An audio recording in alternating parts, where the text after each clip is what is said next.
خداوند گاهی مواقع خیلی اتفاق میفته ها. ما مثلا سر زیارت عاشورا داشتیم، سر حدیث کسا داشتیم، سر یک کسی یه چیزی میگه که مثلا میگه زیارت عاشورا مثلا چیه، حدیث کسا چیه، باعث میشه که علما دست به قلم وردارن، به این ضخامت کتاب بنویسن، میگن بفرما شما میگی زیارت عاشورا چیه، این اسنادش چند تا سند میخواستی، حدیث کسا چیه، بفرما این اسنادش چند تا سند میخواستی. کار خداست. بعضی وقتا یه خلاصه کسی یه چیزی میگه ولی نتیجهش به بالا رفتن اسم دین خدا برمیگرده. حالا تو این گیروداری که شما فکرشو بکن، 3 روزه دارن از مردم بیعت میگیرن. خب سر چی دارن بیعت میگیرن؟ کور که نیستید که. خطبه به اون طولانی، این همه مؤیدات، این همه قبلش. حالا نزدیکای غروب دیگه مثلا 100 نفر دیگه مونده، اینا هم بیعت کنن، حرکت کنیم بریم. تو این لحظه حساس که جا داشت وقتی این 100 نفر بیعت کردن مردم جشن بگیرن، بگن یا رسول الله عجب کاری شد، عجب قشنگ شد. به قول خودمون یه نفر ضد حال زد، یه نفری به اسم حارس فهری، حالا اسمش چون مختلف نقل شده خیلی حساس نباشین، اجمالا اسمش حالا ما میذاریم حارس فهری. این آدم به کوک منافقینی که اهل سقیفه بودن و اونا قایم شدن، اینو کوکش کردن. یکمی هم آدم در واقع بی مبالات و بی تربیتی بود، اینو پیدا کردن که این راحت بتونه حرف بزنه. خب اومد جلوی پیغمبر، جلوی مردم گفت که به اسمم حضرت رو صدا زد، یا رسول الله نگفت، اسم حضرت رو صدا زد. ببینم شما یه روزی ما این بت‌ها رو میپرستیدیم، اومدی کاسه کوزه ما رو ریختی به هم، گفتی که خدای یکتا رو بپرستی. حالا ما چی نگفتیم، قبول کردیم، من ادای اونو در میارم. بعدش شما یه مدت گذشت اومدی گفتی نماز بخونید، زکات بدید، روزه بگیرید، این کارهای سخت هم گذاشتی جلوی ما. بازم هیچ چی نگفتیم، اینا رو هم انجام دادیم. اینا کمت بود که تا این پسر عموت علی رو سر ما مسلط نکردی دست از سر ما بر نداشتی. این دیگه چی بود؟ اونا کم بود که اینم اضافه کردی. به همین بی‌تربیتی که من اداشو در آوردم و جلو مردم با این عظمت ماجرا یه کسی انقدر بی مبالات و انگار نه انگار داره با پیغمبر حرف میزنه. آقا رسول الله هم تو تمام ماجرای قدیر انک لعلی خلق عظیم، خیلی راحت، خیلی بدون اینکه عصبانی بشه، جا داشت عصبانی بشه، فرمود که من هر چی که به شما گفتم تا حالا یکیش هم همیناست. خدا میگه، بعد جبرئیل از طرف خدا برای من میاره، بعد منم به شما میگم. این غیر این نبوده. حالا چه نمازش باشه، چه خود خدا باشه، چه این قدیر باشه، چه این ولایه، همش هم اینطوری بوده همش. این به اصطلاح دشمن خدا هم گفتش که خب اگه واقعا از طرف خداست چی باید بگه؟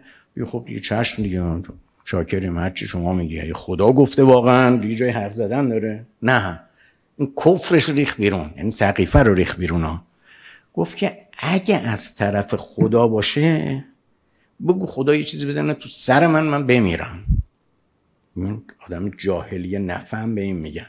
الا قاعده دنیا این نیست. قاعده دنیا اینه که اگه حرفت حسابه خب ما قبول میکنیم، اگه حرفت ناحسابه خدا یه سنگ تو سر توی پیغمبر بزنه. باید اینجوری میگفت، قاعدش اینه. اما برعکس گفت اگه حرفت راست از طرف خداست خدا یه سنگ تو سر من بزنه. یعنی چی؟ یعنی من با خود خدام جنگ دارم. مثلا خدا چرا این کارو کرده؟ ولذا از عجیبی این حرف خدا عینش رو تو قرآن آورده. و اذ قال اللهم ان کان هذا هو الحق من عندك فامطر علینا حجارة من السماء او ائتنا بعذاب علیم. خب این اتفاق خیلی قشنگ بود. چرا؟ چون حالا مردم بالاخره، حالا بشر دیگه، هزار جور شاید شکی شبهه‌ای فلانی، یه چیزی پیش آورد شد مباهله قدیر. مباهله یعنی اینکه خدا رو بیاری وسط، بگی خدایا اگه راسته یک کاری بکن ما بفهمیم راسته. این راست و بوسکنده گفت خدایا اگه قدیر یا راسته یا دروغه، یا پیغمبر راست میگه یا کلک داره میزنه. اگه راست میگه یه سنگ تو سر من بزنی معلوم میشه راسته، اگه نزنی معلوم میشه دروغه. خدا معطلش نکرد. جلو چشم همه یه پرنده پیدا شد مثل ماجرای اصحاب فیل، یه پرنده انقدی، یه سنگ انقدی تو دهنش آورد، صاف بین این همه آدم صاف اومد و سر این وایساد، سنگ رو ول کرد، از مغزش رفت و از آخرش اومد بیرون، افتاد رو زمین، شروع کرد به دست و پا زدن. همون لحظه گفت اوعتنا به عذاب علیم. خدا گفت دوتاشو میفرستم که خیالت راحت باشه. صاعقه زد در جایی که جای صاعقه نبود، یعنی ابر پر نبود، یهو خدا یه ابری و یه صاعقه بدنش رو جلو مردم سوزون. آقا رسول الله فرمود سمعتم، شنیدین چی گفت یا نشنیدین؟ و رأیتم، دیدین چی شد یا ندیدین؟ بعد شروع کرد مفصل که هر کی قدیر رو قبول کنه، هر کی با علی باشه، خدا تو بهشت چی بهش میده، خدا تو قیامت چی براش، که من الان وقت نیست که اونها رو بخوام براتون بگم. خلاصه این منظره نهایی قدیر شد، یعنی پرونده قدیر با این بسته شد که خدا مباهله یه نفر رو، اگه پیغمبر مباهله میکرد جا داشت. پیغمبر بگه مردم برای اینکه من ثابت کنم قدیر راسته، از خدا یه چیزی میخوام، مثلا از خدا میخوام که از زمین آب بجوشه که ثابت بشه که من راست میگم. نه، یه دشمن اومد با دهن خودش حرف و مطرح کرد، خدا معطلش نکرد، قشنگ به شکل 100% اون چه این خدا خواسته بود. و عجیبه که خدا تو متن قرآن آورده سأل سائل بعذاب واقع، که علامه امینی باز اونجا از خود اهل سنت چقدر روایت جمع کرده که خودشون این داستان رو نقل کردن. واقعا دیگه چجوری باید خدا حجت رو تموم کنه دیگه؟ خودتون نقل میکنید که یه نفر قدیر رو انکار کرد، خدا سنگ زد تو مغزش افتاد رو زمین. آیه‌ش هم تو قرآن، یه آیه هم نیست، یکیش انکان هذا هو الحق، یکیش سأل سائل بعذاب. 2 تا آیه راجع به این ماجراست که خود سنی‌ها گفتن شأن نزول این آیه، این 2 تا آیه مربوط به این ماجرای حارث فهریه.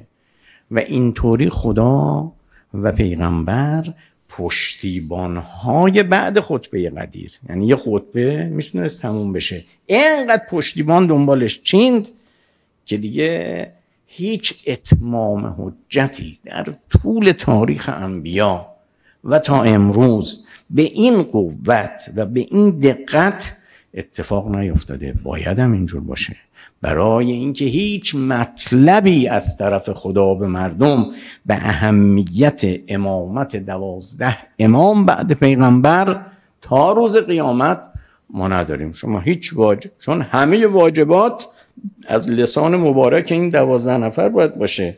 اگه اینو شل بگیری دیگه بقیهش ارزشی نداره دیگه. شما 12 امامو مثل غیر شیعه نداشته باشی، همین میشه که درباره همه احکام خدا از رأی و نظر و استحسان و قیاس و همه چیزو میریزی، یک چیزی درست میکنی که اصلا کاری به خدا نداره، ساخت و پاخت خودته.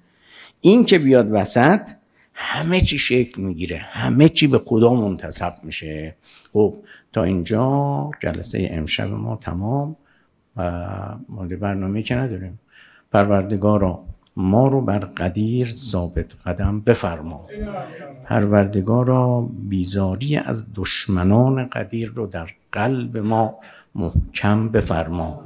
نظر مبارک امیرالمؤمنین سلام الله علیه رو بر قلب و اعتقاد ما دائمی قرار بده.